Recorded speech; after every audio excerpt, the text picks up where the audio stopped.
Prefacio. La física de Dios de Joseph Selby es una aportación exquisita y muy de agradecer a la creciente literatura sobre la evidencia científica de la existencia de Dios. ¿Por qué son importantes estos estudios? Para empezar, contrarrestan el sesgo falsamente intuitivo que ha dominado el pensamiento científico durante cientos de años. En el siglo XVII, Isaac Newton dio nacimiento a una ciencia matemática que casi eliminó la idea de la intervención de Dios en el mundo material de la física y la química. Ese mismo siglo, otro científico, René Descartes, sentó las bases del uso primordial de la razón para el desarrollo de las ciencias naturales. Desde entonces, y, en realidad, siguiendo la idea imperante del cristianismo, los científicos occidentales en general han sostenido la idea de que los animales son máquinas. Esta actitud intelectual se sigue teniendo por verdadera aún hoy, es decir, casi. En el siglo XIX, la teoría de la evolución biológica de Charles Darwin señalaba que los seres vivos tienen un componente hereditario, que hoy conocemos como genes, que experimenta unos cambios a los que se llama mutaciones. A través del proceso de la selección natural se distinguen entre estas variaciones aquellas que ayudan a la especie a adaptarse al entorno siempre cambiante, un proceso que, con el tiempo, conduce a la especiación. La ciencia occidental mantenía que los animales son máquinas y Darwin aseguraba que descendemos de los monos, así que ¿no se deduce de ello que los seres humanos también somos máquinas? Cuando más tarde se descubrieron experimentalmente los genes e incluso se averiguó la estructura de la molécula de ADN de la que los genes forman parte, prosperó la idea de que la biología no es sino una prolongación de la química.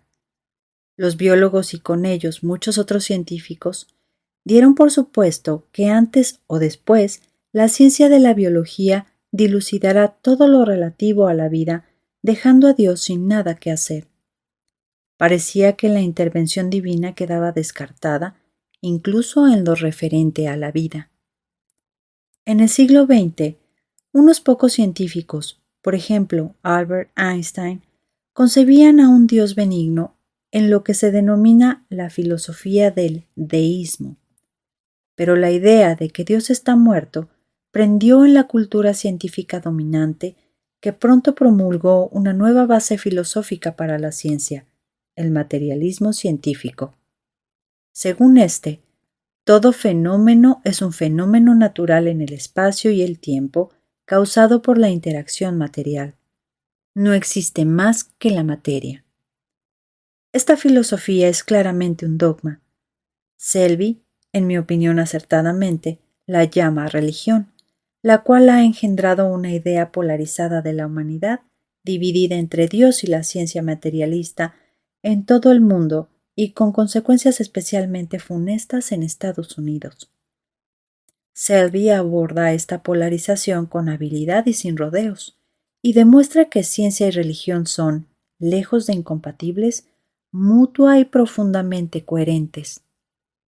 Durante gran parte del siglo XX, los materialistas científicos creyeron firmemente que se crearía vida a partir de materia no viva en el laboratorio, enterrando así definitivamente la pregunta de si Dios era o no necesario.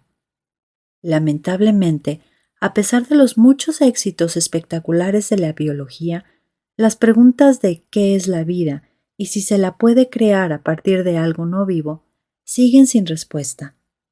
Al mismo tiempo, la propia teoría de Darwin quedaba en entredicho ante revelaciones que apuntan a que realmente no explicaba los detalles de los nuevos datos fósiles de los que se disponía. Hay otros datos interesantes que cuestionan el materialismo científico. En este, toda comunicación es local, a través de señales. Pero como este autor y muchos otros hemos explicado, hay muchas pruebas de la existencia de una comunicación sin señales, es decir, no local, entre los dominios micro y macro de la materia. Entre estas comunicaciones sin señales están la de la visión a distancia y la de las experiencias cercanas a la muerte. La segunda es particularmente espectacular. La evidencia demuestra que cuando el cerebro muere, sigue habiendo conciencia, de modo que la conciencia ha de producirse antes incluso de que el cerebro exista. Algunas de las pruebas más convincentes contra el materialismo científico proceden de la física cuántica, el último paradigma de la física que ha reemplazado a los postulados de Newton. En la física cuántica, los objetos son ondas de probabilidad que residen en un ámbito de realidad llamado el ámbito de la potencialidad, donde la comunicación es instantánea, sin señales y no local. Este ámbito ha de estar fuera de los del espacio y el tiempo, donde impera la localidad. La ciencia oficial se refiere a los fenómenos no locales como paranormales, un adjetivo que, a la luz de la física cuántica, es fruto evidente del prejuicio. Así pues, si la filosofía del materialismo científico está equivocada, ¿podemos concluir que Dios existe? ¿Significa que Dios es científicamente verificable? ¿Que realmente existe una física de Dios? Selby así lo argumenta de forma concisa y convincente. Parte del testimonio trascendente de místicos de todo el mundo y de los descubrimientos de la teoría de cuerdas, la versión de David Bohm de la física cuántica, la biología cuántica, la neurociencia y la propia física cuántica para demostrar que la física de Dios es posible. Como físico cuántico, creo que la física cuántica certifica por sí sola la existencia de Dios, pero es solo una opinión personal. El caso es que cualquiera que reflexione seriamente puede observar los datos y las ideas existentes del pensamiento posmaterialista y descubrir que Dios ha regresado a la ciencia. A partir de la obra de prestigiosos científicos y eminentes místicos, Selby construye una argumentación exquisitamente convincente que lleva a esta conclusión. Lo más importante es que con la reincorporación de Dios, esta vez con el respaldo de la ciencia, podemos pasar a fundar una ciencia humana en la que todas nuestras experiencias sean legítimas y científicas, incluidas las espirituales. Otros y yo mismo estamos trabajando en ello, y me alegra que Selby se haya sumado a este esfuerzo. La lectura de este libro te ayudará a comprender también esta nueva perspectiva. No necesitas más cualificación que la de verte como algo más que las máquinas sin alma que muchos científicos materialistas ven. El resto, como dice Selby, es el principio de la mayor aventura de la vida. Ami Goswami, físico cuántico. Introducción. El amor por la ciencia se despertó en mí muy pronto y me ha acompañado toda la vida. Mi árbol genealógico está repleto de doctores e ingenieros. Mi padre estudió en las universidades de Princeton, Harvard y el Instituto Tecnológico de Massachusetts, MIT. Mi hermano se graduó en el Georgia Tech. En casa, las charlas en la mesa tenían que estar salpimentadas de referencias y bibliografía. En los exámenes de acceso a la universidad obtuve un percentil 99 en ciencias y matemáticas. Ingresé en la Universidad de Colorado con la esperanza fundada de obtener un título en ciencias y pasé la mayor parte de los 2 primeros cursos estudiando física, matemáticas, microbiología y química. Después ocurrió algo que cambió para siempre el curso de mi vida. Tuve una experiencia trascendente. Como muchas otras personas de mi generación, probé las drogas psicodélicas. En un, entre comillas, viaje que me cambió la vida, tuve una experiencia que me sedujo completamente. Alcancé, para mi deleite, un estado de plena intuición, tranquilidad serena y una suma calidez de corazón.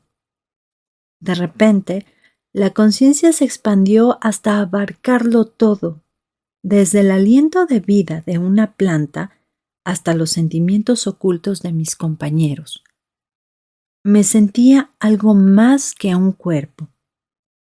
En el núcleo de mi experiencia se extendían sentimientos de paz, alegría y bienestar sin límites, unos sentimientos que parecían completamente naturales, como si la persona que siempre había sido acabara de despertar.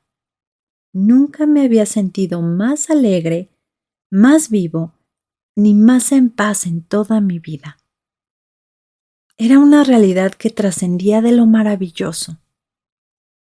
La experiencia permaneció en mí varios días, mucho después de que en mi organismo pudiera quedar algún rastro de la droga.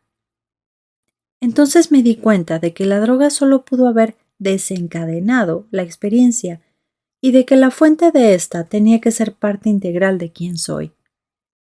La conciencia de que mi experiencia no era una simple alucinación pasajera me lanzó a la búsqueda de cómo vivir continuamente en aquel fascinante estado trascendente.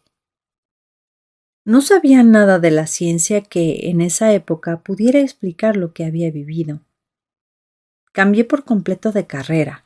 Dejé la microbiología para estudiar filosofía. Me sumergí en la metafísica occidental. Estudié a fondo a Platón, Aristóteles, Hume, Kierkegaard, Kant, Nietzsche, Sartre y muchos teólogos cristianos, entre ellos San Agustín y Santo Tomás de Aquino. En estos varios años de inmersión en la filosofía occidental, hallé cierta inspiración, pero nada de lo que esperaba encontrar. La filosofía occidental tiende a ser fríamente intelectual. No descubrí prácticamente nada que me ayudara a salvar la brecha entre las ideas sesudas de esos filósofos y mi sentida experiencia trascendente. Insatisfecho, me trasladé a la Universidad de California en Berkeley, donde estudié con profundo interés las filosofías del budismo, el jainismo, el taoísmo y el hinduismo. Todas ellas empezaron a salvar la distancia entre el conocimiento teórico y mi experiencia trascendente porque, a diferencia de la mayoría de los filósofos occidentales que partían de la razón y la lógica para llegar a una comprensión intelectual de la conciencia y la materia, los sabios orientales se basaban en experiencias trascendentes metódicas y repetidas para alcanzar una comprensión experiencial de la conciencia y la materia.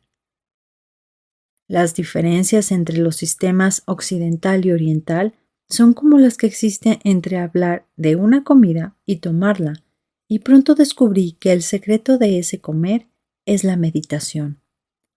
Esta me sedujo por la misma razón que me sedujo la ciencia. Era precisa, racional y, lo más importante, ofrecía resultados verificables. No exigía creer. La meditación es el instrumento objetivo del descubrimiento por el que he llegado a comprender la ciencia de la religión. En la meditación, por fin había descubierto un medio práctico y efectivo para alcanzar la conciencia y el gozo trascendentes con los que casualmente me encontré a través de las drogas psicodélicas. Para mi alegría, también descubrí que abrazar la ciencia de la religión no significaba que debía abandonar la ciencia de la materia. No me obligaba a dejar de lado lo racional y lo práctico. No implicaba que tuviera que negar los descubrimientos de la ciencia. Descubrí que las leyes que rigen en el mundo físico están interconectadas de forma inextricable con las que rigen en el mundo sutil al que la meditación da acceso. Me di cuenta de que no existe ningún conflicto entre la ciencia y la religión. Quienes usan la ciencia de la religión para explorar la realidad no hacen sino utilizar otro método para descubrir las mismas verdades que la ciencia devela. Permítaseme que exponga un ejemplo singular. Annie Besant y Charles Leadbeater fueron miembros eminentes de la Sociedad Teosófica desde 1895 hasta 1933. En esos años llevaron a cabo investigaciones mediante la meditación profunda sobre la naturaleza de los átomos. Observaron sistemáticamente muchos tipos diferentes de átomos, desde los constitutivos de gases hasta los constitutivos de metales. Describieron y dibujaron cientos de diagramas de sus observaciones en una serie de diarios. Es fácil imaginar cómo recibiría la investigación psíquica de los átomos la comunidad de la física de partículas de los años 20. Varios años después del fallecimiento de Besant y Leadbeater, el físico Stephen M. Phillips estudió sus diarios. Le sorprendió un detalle recurrente que aparecía en muchos diagramas. Habían dibujado 3 zonas oscuras en cada protón y neutrón del núcleo del átomo. Hoy los científicos piensan que todos los protones y neutrones están compuestos de 3 quarks, algo que la ciencia desconocía en la época en que vivieron Besant y Leadbeater.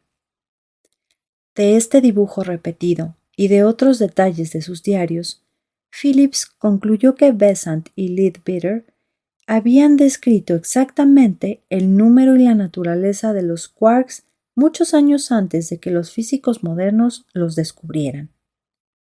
Publicó sus descubrimientos en 1980 en su libro Extrasensory Perception of Quarks.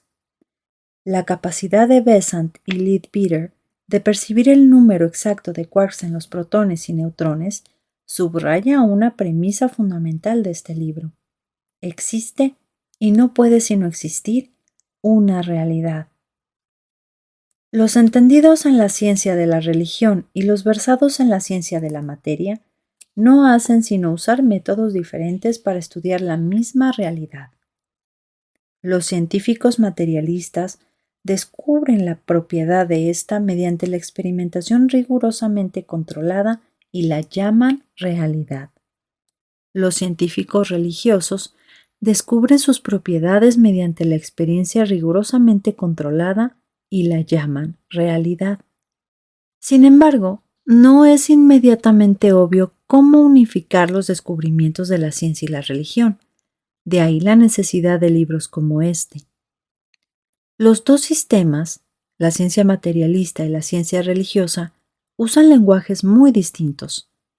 A primera vista parece que ambos, con sus palabras y números, palabras y leyes, alegorías y teorías, describen dos realidades completamente diferentes. Los prejuicios populares agudizan esta dificultad. Muchas personas que se dedican a la ciencia y muchas que lo hacen a la religión niegan fogosamente que su realidad pueda tener algo que ver con la otra, así como los aristócratas victorianos ingleses les horrorizaba la idea de mezclarse con los ignorantes extranjeros, científicos y religiosos consideran que la división entre sus respectivos campos es profunda y absoluta. Pero si observamos detenidamente, si dejamos de lado el omnipresente sesgo materialista de la ciencia y levantamos la niebla oscurantista del sectarismo religioso, podemos encontrar una sorprendente unidad entre la ciencia y la religión. En esta unidad vemos que las explicaciones que los santos y sabios iluminados dan de los fenómenos trascendentes, los milagros, la vida posterior a la muerte, el cielo, Dios y nuestra capacidad de alcanzar la conciencia personal trascendente, se corresponden con las explicaciones de los fenómenos materiales que dan los científicos en los campos de la relatividad, la física cuántica, la medicina, la teoría de cuerdas, la neurociencia y la biología cuántica. En mis muchos años de estudio, he llegado a apreciar que los descubrimientos de la ciencia de la religión y los de la ciencia de la materia se suman para ofrecernos la visión más completa de la realidad, lo que yo entiendo como la física de Dios.